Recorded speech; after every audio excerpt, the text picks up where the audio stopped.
Bom dia, sétimo ano turno. Vamos dar início hoje ao nosso módulo 2. A gente quer que vocês peguem o livro e estejam colocando na página 202, que é a nossa página de abertura, né? Então, temos nosso terceiro capítulo, onde iremos falar, né, sobre estudando os seres vivos e os animais invertebrados, né? Que é exatamente o que nós iremos debater nesse nosso capítulo, né? Iremos falar sobre todos os seres que são invertebrados, tá bom? Indo agora para 204, né? Vamos para a nossa página 204.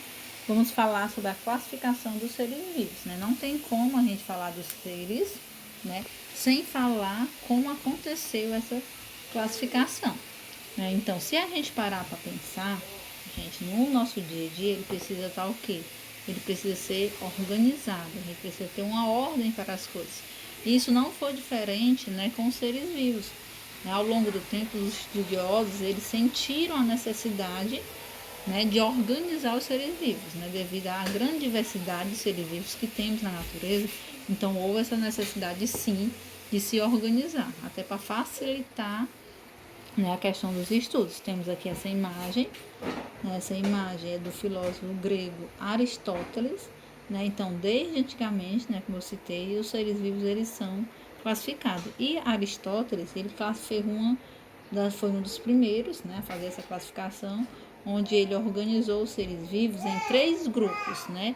De acordo com a importância de cada um, ele fez essa organização de 3 grupos, que é essa daqui, ó. Então, ele colocou no primeiro nível, né? Ele colocou os vegetais devido à sua capacidade, né, de produzir seu próprio alimento. No segundo nível, né, ele colocou os animais, né, que eles consideram sem raciocínio, mas que sabiam ir em busca, né, do seu alimento e tinham os sentidos. Já no terceiro nível, né, no último nível, ele já colocou os seres humanos, né, que são considerados animais, mas animais com capacidade de raciocínio. Indo para cá, temos outra imagem, né? A imagem é de Carlos Linneu, que também foi outro estudioso, né, que se dedicou a essa classificação, né? Ele tanto classificou os seres vivos, como também nomeou os seres vivos, né? Ele colocou os seres vivos em categorias, né, desde o menor, né, até o grupo maior, né? Quer dizer, que ele fez essa ideia dessa organização, desde o mais simples até o mais complexo. Indo para 205, né, que é essa página aqui, dando continuidade, né, gente, Linneu, ele reconheceu apenas 3 reinos na época, né? Era considerado que nós temos o reino mineral, né, considerado o reino mineral, o reino vegetal e o reino animal, né? Ele catalogou, mais ou menos, na época, cerca de 5.000 espécies, né, de animais e 7.000 de vegetais, né? Nós temos essa imagem aqui, ó, com vocês. Essa imagem, gente, é de uma árvore filogênica, né, muito parecido com a ave, né, que nós temos a ave na nossa genética, né?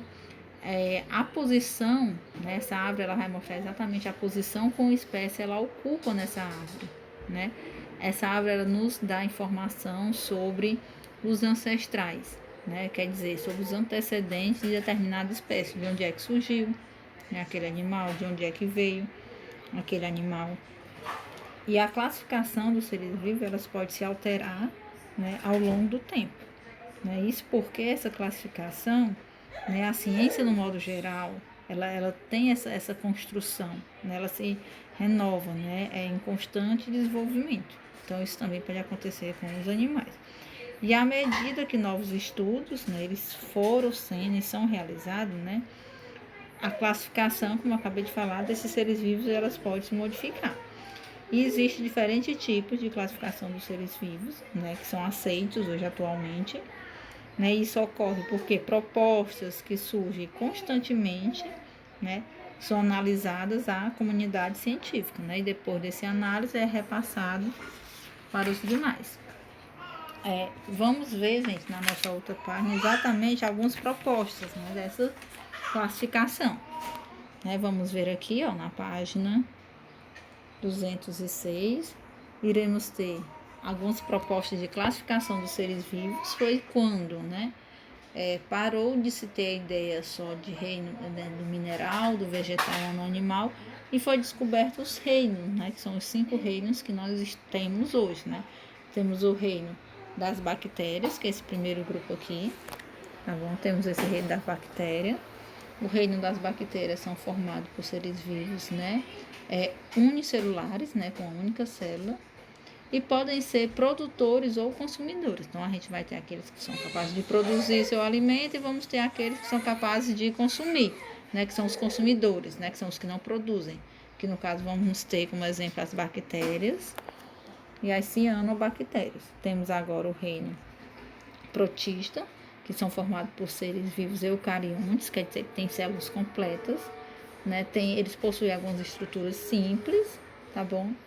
E que podem ser, né, tanto pluricelulares como unicelulares, quer dizer, vai ter seres com mais de uma célula, seres com apenas uma célula, né? E alguns são consumidores também e outros também são produtores, né? Os exemplos que a gente tem desse reino são os protozoários e as algas. Temos agora o reino fungi, né, que é o reino dos fungos.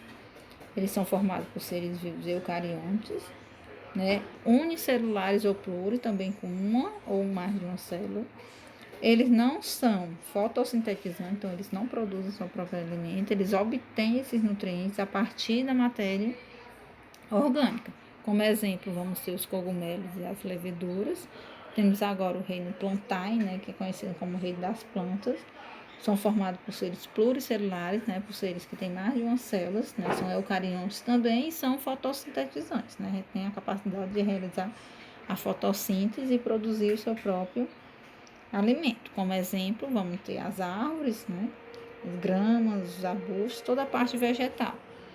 E por último, temos o reino, né, Animalia, que é conhecido como o reino dos animais, né, que são formados por seres vivos também pluricelulares, né, com mais de uma célula, eucariontes, com células mais complexas. E nesse caso aqui, eles não realizam a fotossíntese, né, eles têm que ir em busca do seu alimento. Como exemplo, vamos ter todos os grupos, né, dos animais, são os mamíferos, as aves, os répteis, os insetos, os crustáceos, que são grupos que iremos até estudar eles mais na frente. Indo agora para 207, gente, vamos, né, o avanço dessa tecnologia, né, ela permitiram o estudo mais detalhado, né? Então, quanto mais tecnologia, mais detalhado era o estudo dos seres vivos, né? E atualmente a classificação mais aceita, né, pelos estudiosos é a classificação dos seres vivos, que eles colocaram eles em 3 domínios, né? Que foi exatamente o domínio da descoberta e da evolução. O domínio das eubactérias, né, que são formados por seres vivos que vão ter uma única célula, né, que a gente vai ter o exemplo das bactérias. O domínio das eucariotas, né, que são seres vivos formados pelos seres vivos eucariontes, que vão ser aqueles que vão ter as células mais completas, né, que vão estar lá os animais, as plantas, os protozoários e alguns fungos. E vamos ter o domínio nas eubactérias, que são formados por seres vivos, né, unicelulares, né, com uma única célula, né, e procariontes, né, que vão ter as células mais simples, tá bom? Indo para cá, ó, vocês vão ter essa imagem, né, que vai falar sobre a questão de como aconteceu o domínio dos eucariontes, que são os animais, né, que possuem células, né, no caso células eucariontes. A gente vai ter, como a gente já viu na página anterior, o reino dos protozoários, né, que é o exemplo, né, então ter os protozoários, o reino do fungo, que vão ter como exemplo os cogumelos e as leveduras, o reino das plantas, que vão ter as árvores, as gramas e os arbustos como exemplo, o reino dos animais, né, que vão ter lá os mamíferos, as aves, os répteis, e o reino cromista, né, que vão ter como exemplo, né, alguns tipos de algas, fungos e protozoários, que no caso vai como se fosse uma mistura. Tem o domínio dos procariontes, né, que quem faz parte dele vai ser o reino das bactérias, né, temos como exemplo as bactérias, e as cianobactérias. Então, a partir dessa evolução, né, dessa descoberta, a gente foi descobrindo e conseguindo classificar mais detalhadamente cada grupo de seres vivos, tá bom?